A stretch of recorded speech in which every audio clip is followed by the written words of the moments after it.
Olá pessoal, boa tarde a todos. É muito bom estar com vocês, trazendo um pouquinho de informação sobre uma medicina que vocês podem chamar de integrativa, uma medicina ortomolecular, uma medicina funcional, na verdade uma medicina que respeita a individualidade celular de cada célula, não atua só com base de bloquear essa ou aquela atividade que foi criada pela natureza, mas de tentar manter a sabedoria celular em manter a homeostase. Porque as nossas células todas, isso é importante, e nós estamos aprendendo isso com o epigenoma, o que está acima dos nossos genes, né?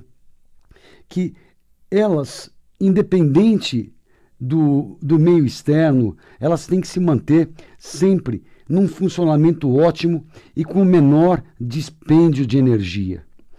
Muitas vezes, nós estamos abarrotados de toxinas, impedindo essa atividade, metais pesados, chumbo, alumínio, entre vários e vários outros, agrotóxicos, conservantes, acidulantes, uma série de substâncias químicas que o nosso corpo não conhece, interferindo com essas atividades.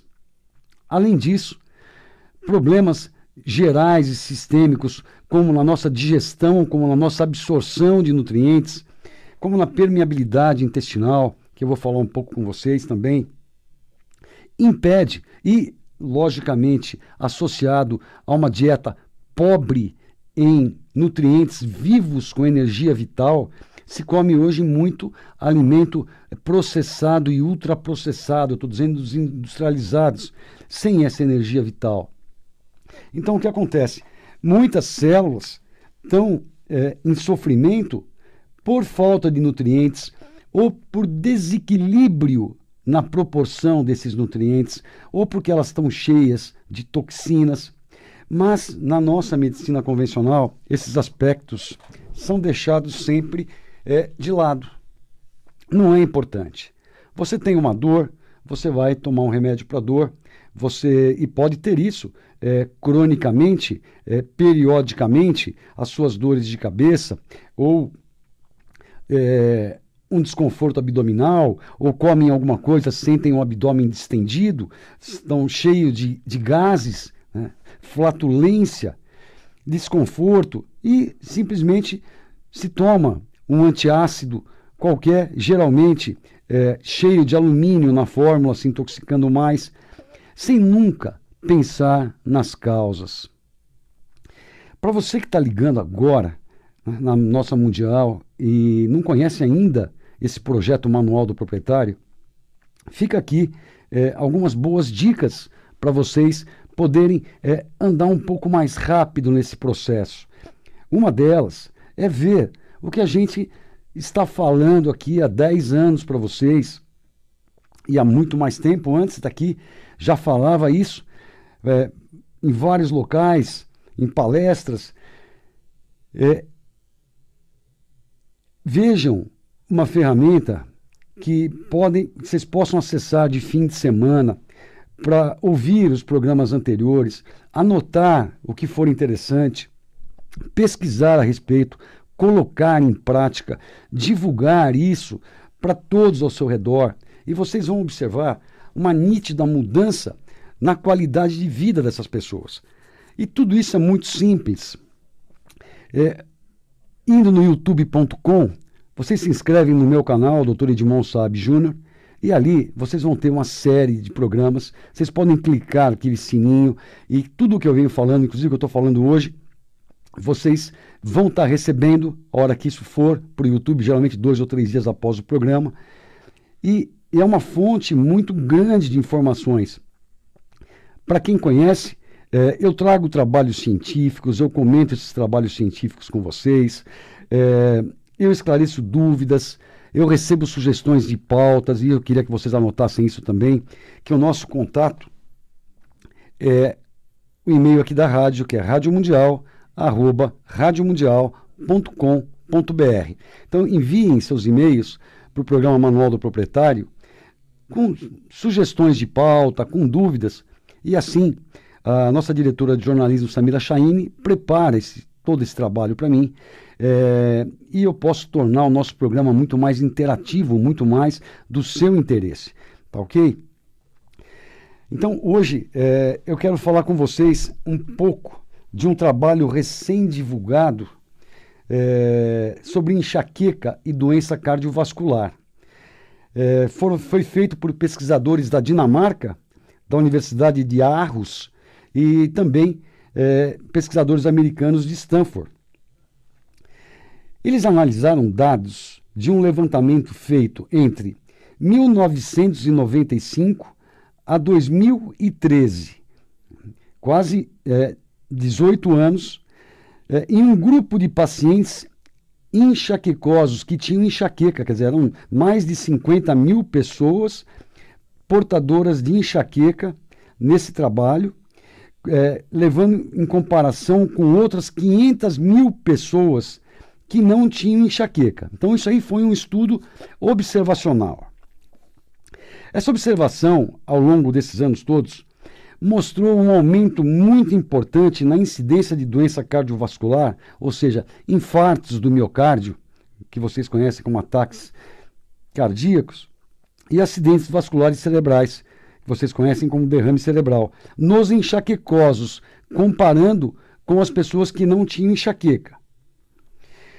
O mais alarmante desse resultado todo era que o aumento dessa incidência nas pacientes mulheres e que apresentavam aura antes do início da enxaqueca, aura são parecem aquelas mosquinhas cintilantes que as pessoas veem antes de começar a ter a dor, ou náuseas, enjoos, sentem um odor forte, tem um embaçamento da visão. Qualquer uma das situações pode ser considerada como aura, e isso é um prenúncio que está para começar a crise de enxaqueca. Então, nesse grupo de mais de 50 mil pessoas, os que eram do sexo feminino e que apresentavam aura antes do início da dor, tinham uma incidência ainda muito maior para ter infarto e principalmente acidente vascular cerebral.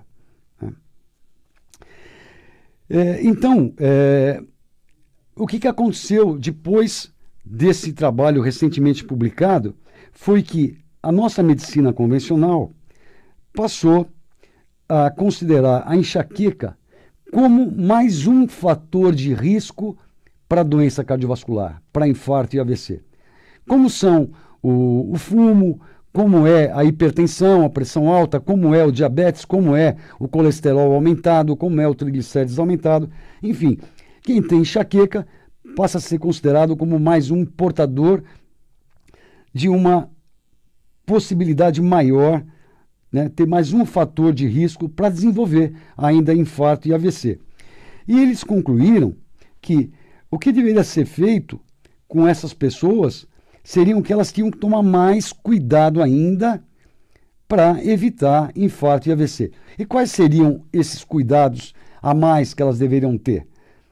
Elas deveriam simplesmente ficarem muito mais atentas ao colesterol, ao triglicérides, a manter a pressão bem mais baixa, enfim, tudo que se faz em quem também não tem enxaqueca para se evitar tradicionalmente a doença cardiovascular. Mas a pergunta que eu faço é por que não questionaram os porquês que essas pessoas que têm enxaqueca, né, têm uma incidência muito maior de doença cardiovascular, de infarto e principalmente AVC. Pensem só nas condições. Existe aproximadamente 1 bilhão de pessoas, desses mais de 7 bilhões que nós temos no planeta, que são portadoras de enxaqueca. Umas com uma periodicidade menor, têm mais crises mais frequentemente, outras maior, mais distantes, têm uma vez por mês, uma vez a cada 3 semanas. Os que têm todas as semanas, os que as crises são muito mais incapacitantes, os que elas são menos incapacitantes.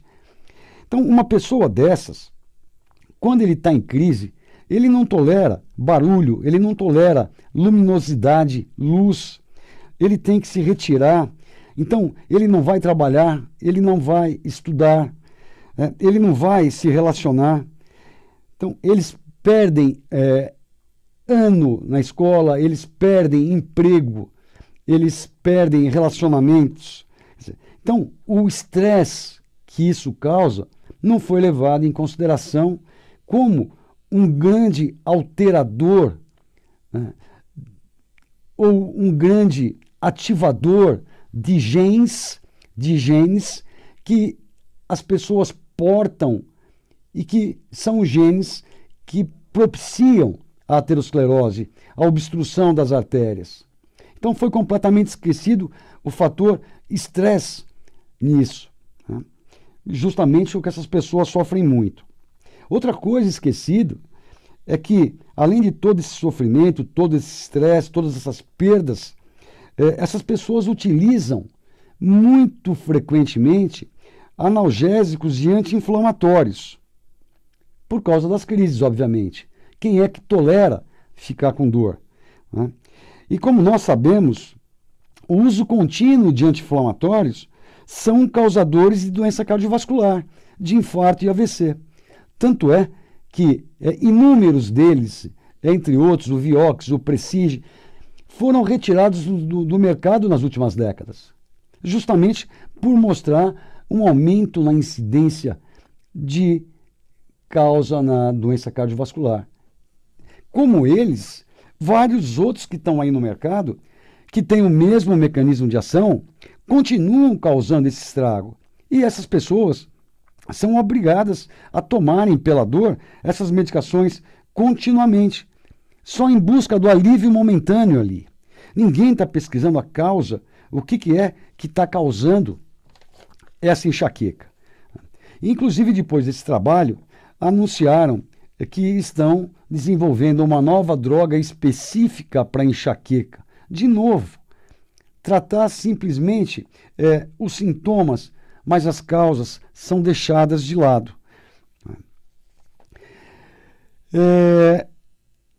Além de cuidar do estresse e da insegurança que esses enxaquecosos têm, nós devemos cuidar dessas causas. E o que poderiam ser essas causas? Isso é importante para vocês.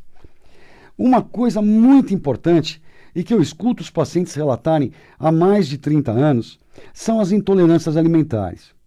E o interessante é que eles sabem, muitas pessoas sabem exatamente o que vai desencadear a crise. E mesmo assim, não conseguem se abster dessas substâncias. Eu cansei de ouvir pessoas falando assim: se eu imaginar morder um pedaço de chocolate, eu tenho certeza que no mesmo dia ou no dia seguinte eu vou estar com enxaqueca.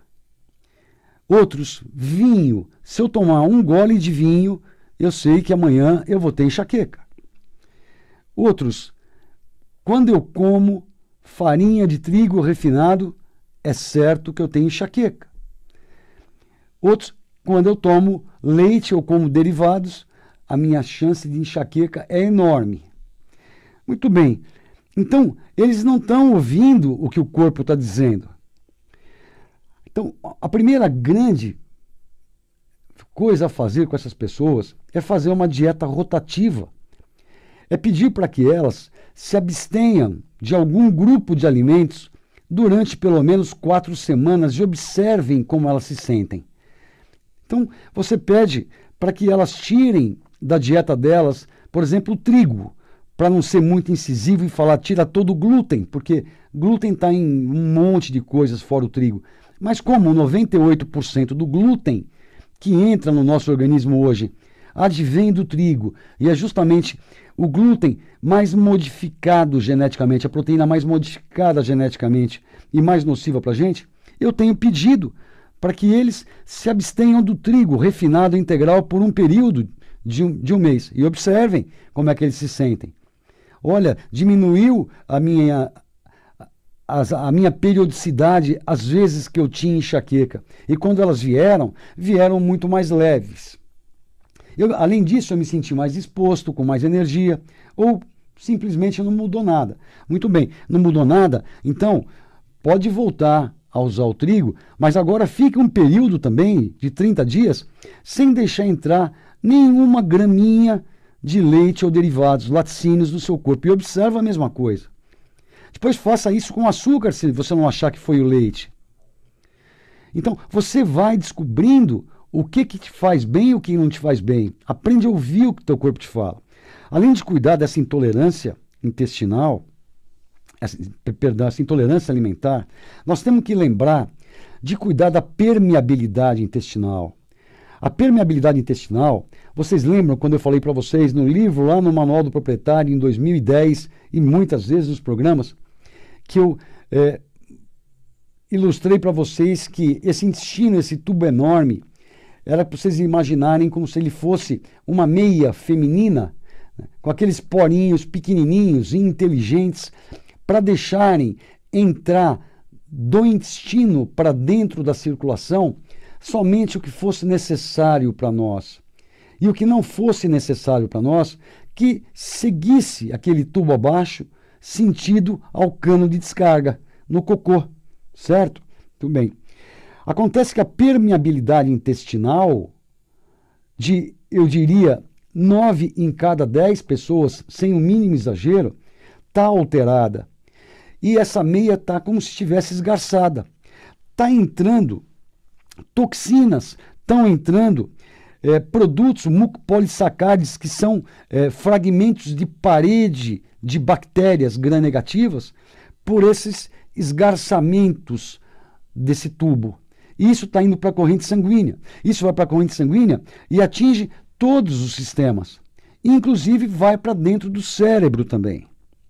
Então, como é que eu vou cuidar de uma enxaqueca sem cuidar da permeabilidade intestinal desse paciente? E como cuidar da permeabilidade intestinal desse paciente? Primeiro é retirando os alimentos que são intolerantes. Depois é revestindo essa mucosa que vai da boca até o ânus, essa avenida única, né, esse tubo todo, refazendo essa mucosa. Para refazer essa mucosa, eu preciso de um aminoácido, parte de uma proteína, glutamina. Então, suplementar durante um período glutamina nesses pacientes. Eu preciso de zinco, eu preciso de vitamina A, eu preciso de vitamina C. Então, eu preciso suplementar isso tudo para que ele tenha matéria-prima, para que ele refaça toda essa mucosa, todo esse revestimento novinho. Depois eu tenho que acertar essa flora intestinal, porque essa disbiose, agora já não é a permeabilidade intestinal, essa disbiose, essa alteração da flora, desses micro-organismos que se prepararam durante milhares de anos a conviver com a gente. E, na verdade, nós somos o que somos justamente por causa dessa microbiota, né, que é um novo órgão.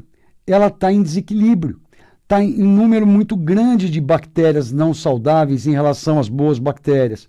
E nós temos que ter um número muito bom das boas bactérias, porque, entre várias outras coisas, elas também vão digerir, comer todo o lixo que entrou no nosso corpo e que não serve para a gente. Então, não tem como eu cuidar dessa pessoa sem tirar a intolerância alimentar, sem cuidar da permeabilidade intestinal, sem refazer a flora intestinal, a microbiota desse paciente. Então, olha que interessante. Mas a dor é lá em cima na cabeça e eu tenho que cuidar do intestino? Exatamente, a dor é lá na cabeça e você tem que cuidar do intestino primeiro. Depois, começar a corrigir os desequilíbrios nutricionais. Ômega 6 desses pacientes estão numa quantidade muito maior do que ômega 3. Geralmente eles estão em déficit de ômega 3, uma desproporção de ômega 3. Eles têm que ser suplementados com ômega 3 em quantidades individuais para cada pessoa. Algumas, muitas gramas por dia, outras poucas, mas eles têm que ser suplementados. Quando se usa ômega 3, vocês sabem também que tem que ser dado a esse organismo vitamina E, para se evitar a peroxidação das membranas lipídicas, a destruição das membranas celulares. Então, vamos suplementar o ômega 3 para equilibrar o ômega 6 e o ômega 3. Muitos desses pacientes têm essas dores por espasmos da circulação cerebral. Como é que a gente pode controlar esses espasmos, manter o relaxamento dessa circulação cerebral? Usando um magnésio que consiga atravessar a barreira hematoencefálica, A barreira que separa o que circula no corpo inteiro para aquela que entra para a circulação cerebral, para o líquor. Então, é o magnésio na forma de treonato. Suplementar esses pacientes com magnésio treonato para evitar esses espasmos. Olha quanta coisa simples. Usar anti-inflamatórios naturais de rotina, como a cúrcuma, como a bolsélia, como o gengibre, nesses pacientes, todos os dias. Isso não tem toxicidade. Isso vai ajudar a evitar as crises também. Então, você está cuidando de um conjunto todo. Outra coisa que vai manter a microcirculação cerebral dilatada e evitar espasmos é a ginkgo biloba. Então, tem uma série de coisas que a gente pode fazer, mas são coisas todas naturais, coisas que não são patenteáveis, coisas que não geram lucro para uma série de instituições e que não interessa que ninguém aprenda a usar. Vocês têm que aguentar o sofrimento até sair a nova droga monoclonal específica para enxaqueca, mas sendo que todas essas alterações continuam ocorrendo no seu corpo. Essa permeabilidade intestinal alterada, continuando a entrar toxina que não vá para o cérebro, vai para todos os outros órgãos, não é? Não ter uma flora ideal, você está inibindo a atividade do seu sistema imunológico e muito mais coisa. Então, a desproporção de ômega 3 e ômega 6 vai continuar aumentando a produção de prostaglandinas pró-inflamatórias e inflamatórias em todos os sistemas. Mesmo que aquela droga que você está tomando, ela está não deixando você ter a dor, mas esses processos estão todos atuando para continuar te destruindo, e vai te destruir em um outro ponto, e muito cedo, e muito precocemente. E aí você também vai tomar um remédio para cuidar só desse outro efeito, desse outro sintoma, porque a causa não foi cuidada. Então fica assim, muito mais simples dizer, não é, que a enxaqueca é mais um fator de risco para a doença cardiovascular. E pedir simplesmente a essas pessoas que tomem mais remédio para o colesterol, mais remédio para a pressão, mais remédio, porque esses sim dão lucro e, do mesmo jeito, as causas não foram tratadas. É isso que eu queria que vocês ficassem em mente. Esse é o lema do Manual do Proprietário. Não existe 1 milhão de causas diferentes para 1 milhão de doenças crônico-degenerativas diferentes. Todas acontecem por causa de meia dúzia de monstrinhos, entre aspas, que nem eu acabei de narrar para vocês alguns aqui: desproporção de nutrientes, carência de nutrientes, alteração da permeabilidade intestinal, da flora intestinal. Está presente em tudo que é doença e nunca são tratadas, são sempre negligenciadas. E a outra frase que vocês já conhecem é que sem medicina e nutrologia funcional, a sua saúde não pode ir bem. Não adianta a gente fechar o olho, esse é o futuro, é assim que a gente vai aprender a ativar os nossos bons genes e a frear os nossos maus genes. A gente não é obrigado a desenvolver tudo que a nossa carga genética nos trouxe, ou que veio junto a nós para esse mundo. Nós podemos, com nossos hábitos, mudar completamente o desenrolar da nossa vida lá no futuro. Tá ok? Pessoal, o nosso papo é uma delícia, nosso tempo voa aqui, estão me dando sinal que não dá mais tempo. Eu quero agradecer vocês, a audiência, desejar um abraço a todos e terça-feira que vem estamos juntos. Abração, tchau, tchau, gente.